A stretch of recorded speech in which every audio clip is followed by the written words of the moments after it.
Laura, let's jump into the next question. It's all about raising capital, and this is an area that you've had a lot of success in yourself. We know that many banks won't look at startups, and crowdfunding has become quite popular. It's often a great avenue.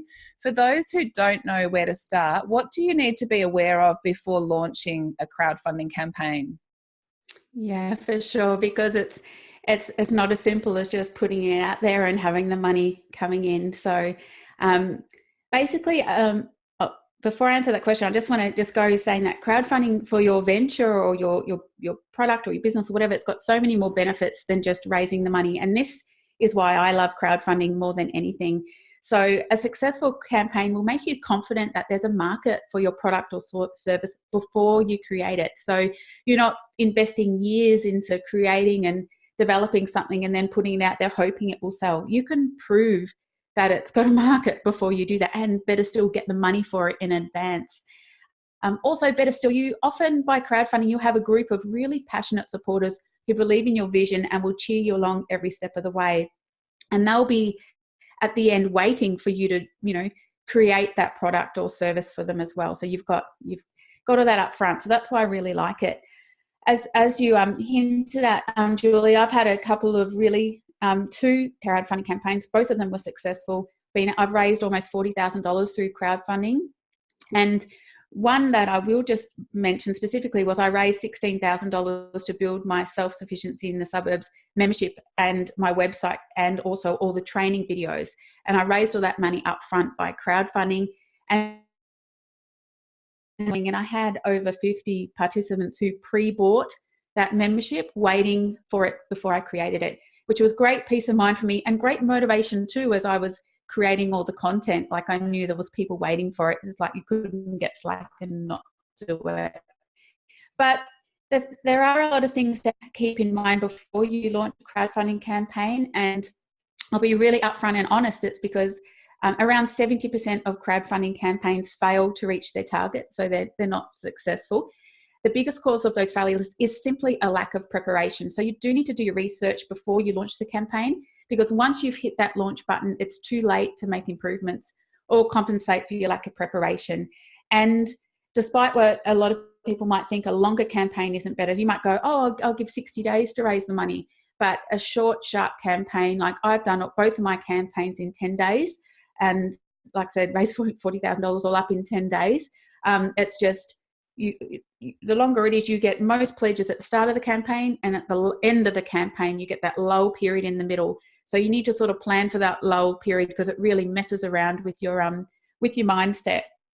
So I do want to leave you with 5 tips to help to get your crowdfunding campaign to succeed. The first one is really make it about the cause. So in your crowdfunding video and in all the copy, you want to be just really talking about the cause. And the crowdfunding campaigns do fail because the creator makes it all about them. It's not like, oh, I've dreamed of creating this all my life. This is my life's purpose and I want to do this work. It's no. Let's just talk about the impact that your product or service is going to make. And people will get behind that impact. They want to see that happen, not so much how good it will make you feel. So that's number 1. Number 2 is, I call it the no pledger left behind philosophy. So just make every pledger feel valued and appreciated. If you do, they'll be inspired to share the campaign even more, and they'll get behind you. So I do, basically in my crowdfunding campaigns, I've just been driving them on social media the whole time. So listing and tagging where possible every pledger in social media, providing updates to them to keep going. And because they want to get their prize of what they've pledged for as well, and just keeping them in the loop helps them stay engaged and get behind you to help get it over the line, especially in those last few hours and minutes when it can look a bit dicey. I talked about the lull period in the middle, and this third tip is to really stay in the game. So many campaigns again fall over because the campaign creator gives up before the campaign is over. As I mentioned, the bulk of the support comes in during the first few hours and sometimes the last few minutes. Both of my campaigns got over in the last 3 minutes. So you need to be staying in the game, still working on promoting it, social media, PR, everything during that lull period, and keeping, just don't give up, because yeah, you got to see it right over the line and just have that faith that, you know, you will take it over the line. The other fourth tip that I have, and this is a bit of a controversial tip, I encourage people to choose all or nothing campaigns rather than, like, all or nothing means that, say you're going to raise 15,000. If you don't hit that target, you don't get anything. So if you get 14,000 raised on your crowdfunding campaign and you haven't hit the 15, you don't get any of it. And you might say, Laura, why are you recommending that we go all or nothing? Like, don't you want to just take whatever you can get? And the reason for this is that, yeah, sure, it's a really big leap of faith to choose the all or nothing campaign, but stats show that you'll be much more likely to hit your target if you do choose an all or nothing campaign. This is really because all your supporters and pledges, they don't want to see you fail. They, you know, no one wants to see someone fail in a public arena. And this is a big scary thing about crowdfunding. It is so public, but that's the power of it.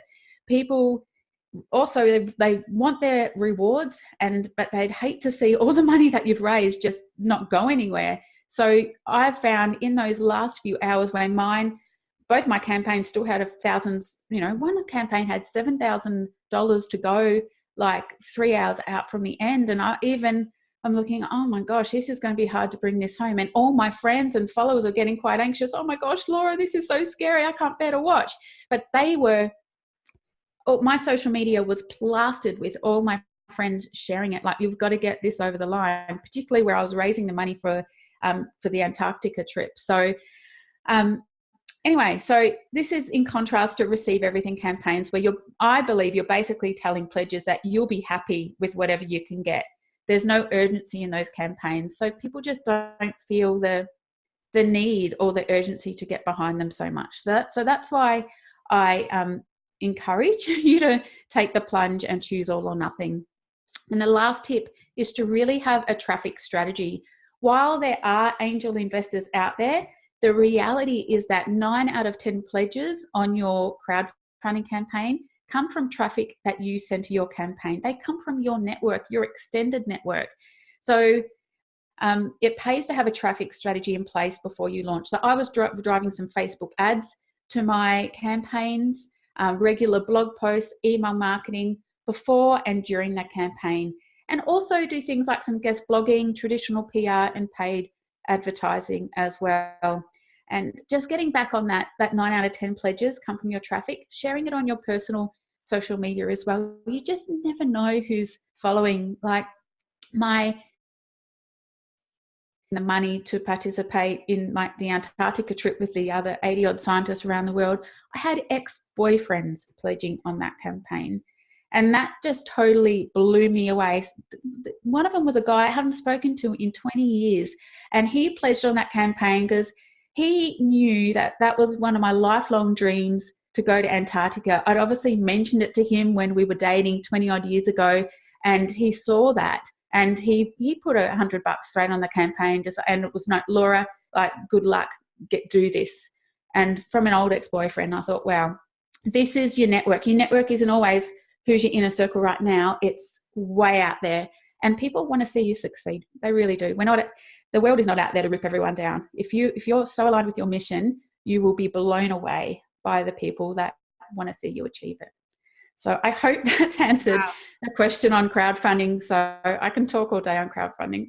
That's fantastic. Thank you so much. There's so much just in that one answer. I feel like we could do a whole session on crowdfunding. Let us know in the chat box if crowdfunding is something that's, you know, of interest for you. Maybe we can get Laura back just for a whole session on crowdfunding and what's possible. I think that's incredible that you had 7,000 to go in the last 3 hours. And I won't lie, it was stressful. I think my cortisol levels went through the roof, and I had to just come down after that. It was hard. Like, the few weeks after crowdfunding, I was pretty wiped.